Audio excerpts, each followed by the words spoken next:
Welcome back to Literocity. I'm Holly Slaughter, Elementary Reading and Language Arts Specialist for Pinellas County Schools. Today, you'll see 4 literacy coaches join forces as they conduct a shared reading in a classroom at Pinellas Central Elementary.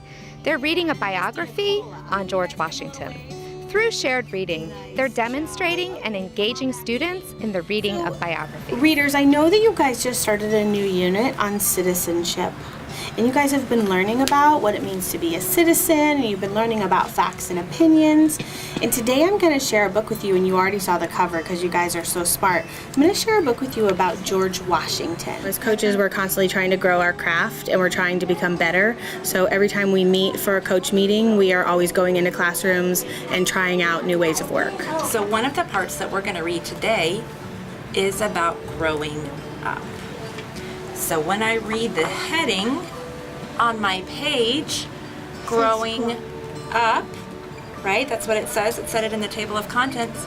I'm thinking in my head, I'm going to be reading about George Washington and how he grew up. My segment was to get them started into the shared reading process, and we began with the first section focusing in on text features, but also other aspects of the text that we wanted the students to engage in.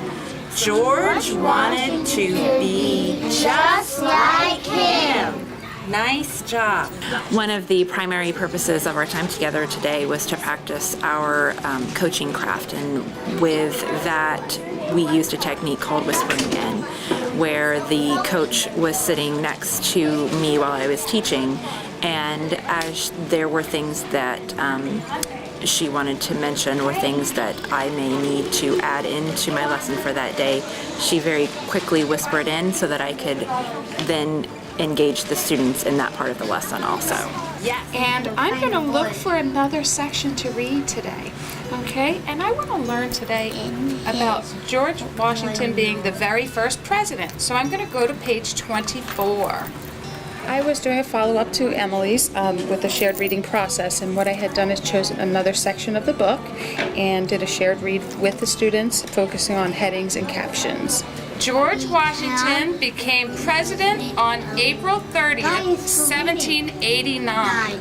He didn't want to be called King Washington or have people bow to him. He chose to be called president. And again, I see a lot of those quotation marks. So those are someone's actual words.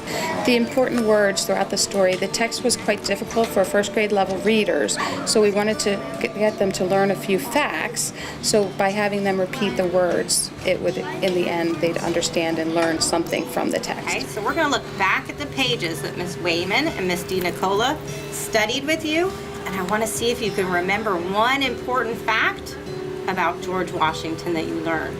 And then you're going to have a chance to turn and share with your partner. Okay?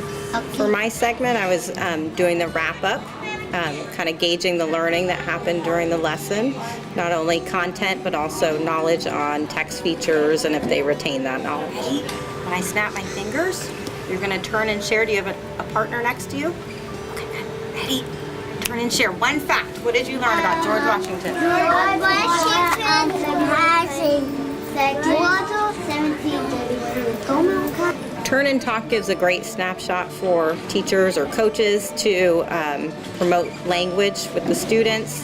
They're sharing their thinking. I can get a quick snapshot just by jumping into the different groups to see what the kids are retaining and comprehending. So I heard a lot of amazing facts out there. We heard that he was the very first what? Right, George Washington was the first president. Where did we learn that from? The book. What part of the book? What part of the book? What's this called? The heading. Good. We are able to gain so much information from students, so we're understanding if they understand what we're teaching them, the comprehension side, but also if they're just getting the gist of either the story or the skill that we're trying to teach. Excellent. You guys kiss your brains. You are amazing. Go home tonight and share a fact with your parents. I challenge you. You can see the entire lesson on our WPDS TV 14 website, or on our YouTube channel. Don't you feel you understand this? Next, we check in with a national expert about increasing the rigor in reading and writing for high school students.